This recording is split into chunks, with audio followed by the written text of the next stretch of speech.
No, I'm Nicole. I'm doing fine. Do you know what I mean? Yeah, the worst thing about my pregnancy is that I'm always out of breath. I could walk from here to the end of the room and I'd feel like I'm dying. Like, I went to my midwife and I was like, oh my God, like, is this normal? I don't understand. She was like, yeah, you're carrying a child. There's a whole human inside of you. The baby is eating. Like, I feel like the baby's eating me. Like, that's the worst thing. It's so hard. It looks easy, guys. It is easy to a certain extent, but it's hard. I'm not even gonna lie to you. It is hard.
Out of respect for Nicole's family, I decided that I would just hold off on making a video about her because I did not want it to seem as if, you know, people were capitalizing on the fact that this young lady has passed away or has lost her life. But I was led to make this video because I've had personal experiences with the mortality rate of black women and black children at the hands of medical personnel and medical facilities, or the lack of proper medical care that was given to them. Nicole was a very young lady. She's 24 years old. She had her entire life ahead of her. She was looking forward to giving birth. She was looking forward to marriage. She was looking forward to having a full life with her son. She had so much that she was looking forward to with her partner, Boga. But let me tell you, life is just messed up, yo. I was doing some research and I found out that that black women are 3 to 4 times more likely to die from pregnancy-related causes than white women. And this is according to the Center for Disease Control and Prevention. Now, it's partly why the overall rate of pregnancy-related deaths has climbed over the past 2 decades. Now, why is it? Why? Now, this is basically a public health and human rights emergency because, come on, why are black women and black children dying at such a ridiculous rate? You understand? Well, basically, all I can say about this is that black women are undervalued, black children are undervalued. You understand? They're not monitored as carefully as white women are. And you can hear in Nicole's video, she was talking about how she was feeling. Come on, you're at such a late stage in your pregnancy. Why aren't you taken seriously? You're having problems breathing. That's a very serious issue. If you were white, or if she was white, she would still be here today. You understand? Because she would be, her complaints would have been taken more seriously. You get what I'm saying?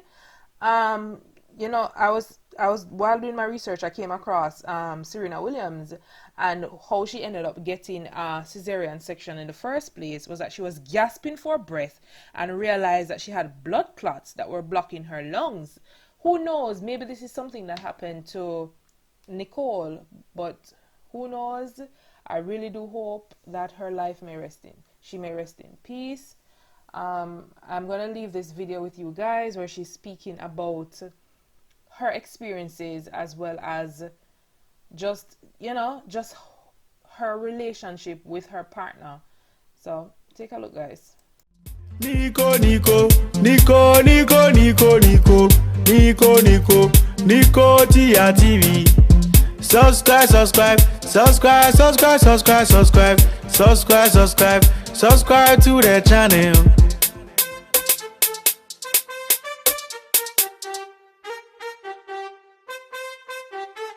Hey everybody, welcome back to my channel. Today I'm doing a video by myself. Just going to be talking to you guys about my pregnancy so far. So my second trimester and my third trimester. From the front. I am carrying a boy and I am nearly 8 months pregnant. I'm going to be 8 months pregnant in a few days. He's literally going to pop. So I wrote a few notes down. Oh my gosh, guys. Literally, I could be fine 1 minute and then the next second I'm crying. Why are you crying for? The thing is, I'm so happy, like I'm having such a good pregnancy. The emotions are just too much. And I just don't understand. Why is this happening to me? Obviously, I've been feeling him kick more, which is a bloody good sign. There was a time where he wasn't even kicking at all. And now he just doesn't stop kicking. I'm just like, son, kick me more, kick me more. So I started feeling more sick towards the end of my second trimester. I think your third trimester starts at 27 weeks. Correct me if I'm wrong, guys. I think it starts at 27 weeks. But yeah, I can't eat past like 8:30 because if I lie down, my food digests after like 5 hours. So literally, there's times where I will try and sleep and then I literally can't sleep. I'll literally be sitting up for about 4 or 5 hours just on my phone because the food is literally coming out of my mouth. It's so irritating. It's like, is he that big that he's not letting the food down, or what is it? I don't understand. It's so stressful, guys. Oh my gosh, it's so stressful. Now I walked up the stairs. When I get to the top, my vision goes blurry. Like my hands start hurting me. That's how I know I'm gonna throw up. And then I literally vomit, and I'm gonna vomit. I'm active, but I can just feel pain. I can feel it coming and coming.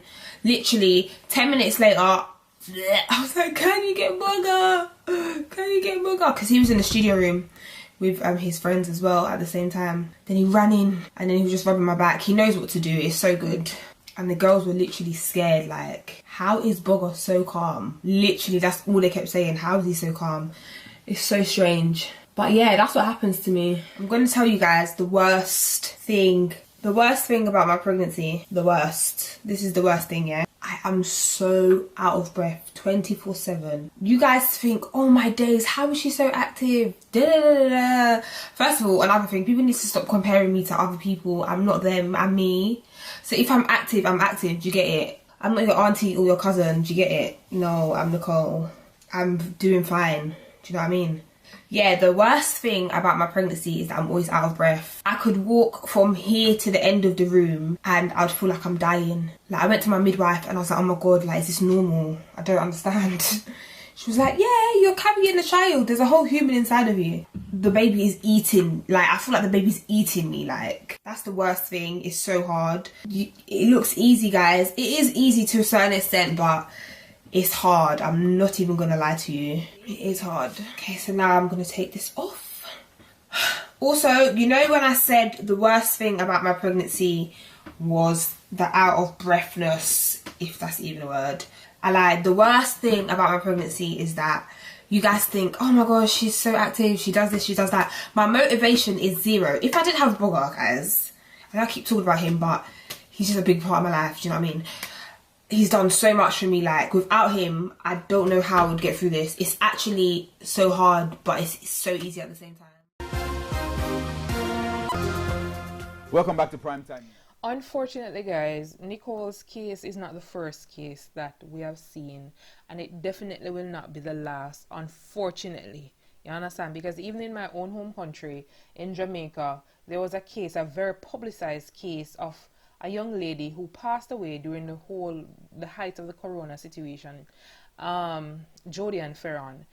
She had scheduled her cesarean section with one of the best private hospitals within Jamaica, but she was refused the care because they suspected that she had the virus. This young lady suffered from asthma. You understand? A very serious condition. However, she was not taken seriously. She was taken from one hospital to the next, and based on my understanding is that she went into distress. You're pregnant you're already in distress, and you top that up with having asthma. On top of that, she's double underneath stress. Unfortunately, she lost her life. She passed away. She never even had the chance or got the chance to hold her very precious daughter. Her daughter is still alive, but unfortunately, her mother is no longer here. She was 23, I think. She was 23 at the time when she passed away. Please correct me if I'm wrong. But she was 23 at the time when she passed away, just a few days shy of her 24th birthday. Similar circumstances to Nicole, where Nicole died shortly before her 25th birthday. It's very, very, very unfortunate that these incidences have happened, and these incidences continue to happen in 2020.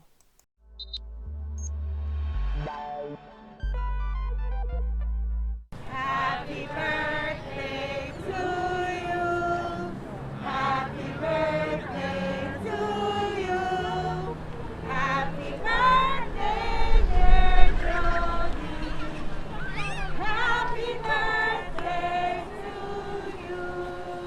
And as we remember Jody, let us remember her in love. Release the balloons.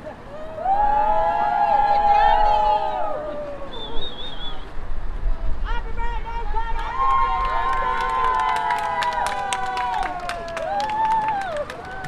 Honestly, I am trying, but I must say that prayers work because we have been receiving so many, and they are touching, and the Lord is helping us. We just have to try and stay strong together as a family, with our friends as well. The encouraging words, that's all that's helping us right now, and we see how the public is with us, and that's a really good feeling. Jody is always the life of the party. Exactly. And this is what she would have wanted. When we woke up this morning, I called Shaq and then I called Ash. I'm like, we have to celebrate Jody. They're like, Ash, yeah, we're planning on, we need to. So we decided to go and get some balloons, white balloons, you know, which is pure, which represent Jody's heart. And just come out here and celebrate her, because there's no easy way to do this. You've lost a friend, the mother has lost a daughter has lost, you know, so many persons that are significant to her. She has her child who will never get the chance to see her. And the pain is unreal, it's unbearable. You know, our friend is gone, so like, what do we do now? Just live on with the pain and the memories. And that's unfair. Jodian, she was just this person. She was so lively, full of energy. So therefore, today is her birthday, and when I woke up this morning, I could just feel it. And I'm saying, let us represent her today. Understand, she would want us to be happy, so let us be happy today for her and celebrate the life that she lived. There's no word to describe the feeling we're having. It's serious. As you guys can see, nobody's taking the blame for whatever they did. Everybody's just pointing fingers. That's not making her name or doing any good for her. Jody had a future that was so bright, and her life was cut short. And those who are culpable, they should be held responsible for this, you know? Encourage them to remain strong. What happened was a series of errors and tragedies that resulted in the loss of life of a young professional Jamaican, citizen. He says the investigations that have started will try to determine if there were criminal liability and unethical conduct. At that point, I asked the minister if all public health facilities should be COVID-19 ready. Why did it take Spanish Town Hospital more than an hour before they moved her out of the ambulance and into their facility? We'll have to get into exactly what happened. The entire process took too long anyway, where the Spanish Town at fault, and that they said, I in the one hospital. I mean, and she was in Andrews Memorial Hospital. Once she moved from there, everything should have been settled that wherever she was going was prepared for her. So those are issues which will have to be examined professionally by those who will be looking into the issue in greater depth. I also asked the minister if the government is gearing up for a possible lawsuit. Family have the right to do that, and they should maybe do it. Right? We can't take a law and say, again, part of the investigation where the liability lies. I said earlier in this video that I've had personal experiences dealing with the deaths of individuals as it relates to the negligence of medical staff. This is a picture of my friend Palmatisha Sedisha Graham. She died at the age of 20. She had an issue from birth, and that issue developed over a period of time during her pregnancy. She was going to a private doctor, and eventually she had to go to a public hospital. I'm not sure what the issue was or what was the case was with her condition, because this year will be her 10th anniversary of her death. Trust me, the very first time it happened, I was just in shock, because she was here 1 minute and then the next minute she was gone. And I never knew that it would come to my doorstep a couple years later when my own sister gave birth to her daughter. Everything was going fine. She was scheduled for a cesarean section, which was absolutely not necessary. But she was scheduled for a cesarean section, and her daughter was born. Her daughter was a full, healthy looking baby, except that she had some breathing issues. So, my niece went onto the ward, and everything was okay. Her mother was visiting her, and the day before, the doctor said, we're going to take her off the machines, so tomorrow you can start breastfeeding. And by the next morning, she got a call from the hospital, and she knew then and there that her baby had died. Nobody could give any answer as to what was the cause. Like, she was okay yesterday, so why all of a sudden today she's dead? And so here this young mother is left now to grieve the death of her child, so she'll forever have that scar, but she'll never have her bouncing baby girl with her. It's very, very unfortunate. I really hope that something changes in the near future, and that nobody else has to go through the pain that these women and their families have had to go through. But thank you guys for tuning in, and let's see if we can make some changes from this and beyond. Jet planes in the night sky with you, getting high in the sunrise with you, getting through all the bad times with you. I wasn't missing a thing, no I do. And I wish that I could build a time machine, 'cause time moves on, and now you're gone. Oh, if only I could build a time machine, I'd come and get you. I can't forget you. I miss you, I miss you, I miss you all the time. I wish that you were mine. I miss you, I miss you, I miss you all the time. I wish that you were mine.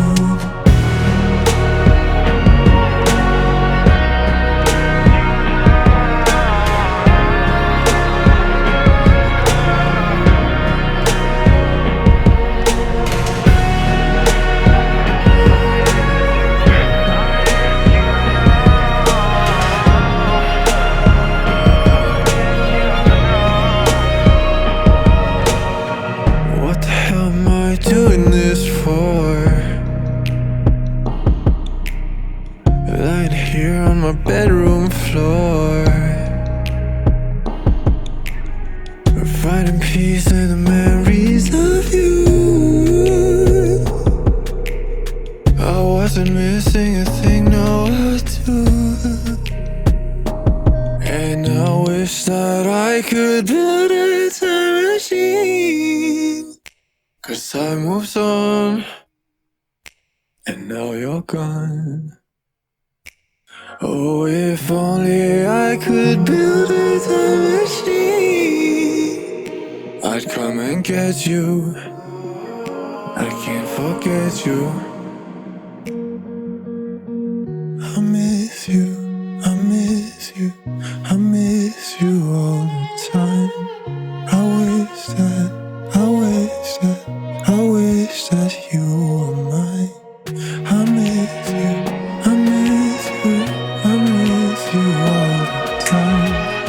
home.